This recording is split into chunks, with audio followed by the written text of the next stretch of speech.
भगव्या दुपट्ट्यावरील आक्षेपार्ह विधानावरून दर्यापूर बाजार समितीत शिवसेनेचे तीव्र आंदोलन, संचालकाची माफी।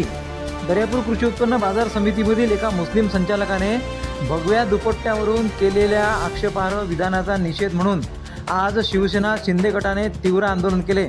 शिवसेना शिंदे गटाचे नेते गोपाल पाटील अरबट यांच्या नेतृत्वाखाली शिवसैनिकांनी बाजार समितीच्या प्रवेशद्वारावर धडक देत घोषणाबाजी केली। भगव्याचा अपमान सहन करणार नाही अशा घोषणा देत आंदोलकांनी संबंधित संचालकाच्या माफीची मागणी केली। आंदोलनाची माहिती मिळताच बाजार समिती परिसरात तणावाचे वातावरण निर्माण झाले होते। कोणताही अनुचित प्रकार घडू नये म्हणून पोलिसांचा बंदोबस्त तैनात करण्यात आला होता। पोलिसांनी आंदोलकांशी चर्चा करून परिस्थिती नियंत्रणात आणण्याचा प्रयत्न केला।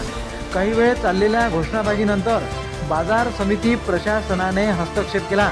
यावेळी बाजार समिती सभापती सुनील पाटील गावंडे, उपसभापती राजू पाटील कराळे, सचिव नरेंद्र आगळकर यांनी मध्यस्थी करण्याचा प्रयत्न केला। अखेर वादग्रस्त विधान करणाऱ्या संचालकाने उपस्थितांसमोर माफी मागितली। त्यानंतरच आंदोलन मागे घेण्यात आले। यावेळी गोपाल पाटील अरबट, माजी जिल्हा प्रमुख प्रदीप मलिये, गटनेता नगरपालिका, तालुका अध्यक्ष गणेशराव लाजूरकर, मनोज पाटील गव्हाणे, महेंद्र भांडे, शहर अध्यक्ष तुषार चौधरी, अतुल सगणे, आशिष धानोरकर, योगेश बुंदे, विनय गावंडे, श्याम साखरे, संजय राणे, नागेश कांबे, किशोर दुतंडे, सौरभ मलिये, राहुल भुंबर, शरद आठवले, कमलेश वानकडे, गणेश धुराटे, नीरज नागे, योगेश मोपारी, सागर विल्लेकर, शरद आठवले, शरद अरबट, गजानन अरबट, रवी पवार, वैभव भांडे, संदीप राजगुरे, वैभव काळे, शुभम साखरे, नीरज नागे, आकाश नागपुरे यांच्यासह शिवसैनिक मोठ्या संख्येने उपस्थित होते।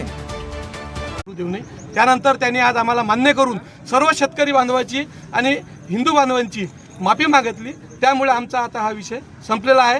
सर्वांना माझी विनंती आहे की आपला दर्यापूर तालुका सर्व समाज इथं एकत्र गुन्हेगाराने नांदतात। सर्वांनी एकत्रच काम केलं पाहिजे।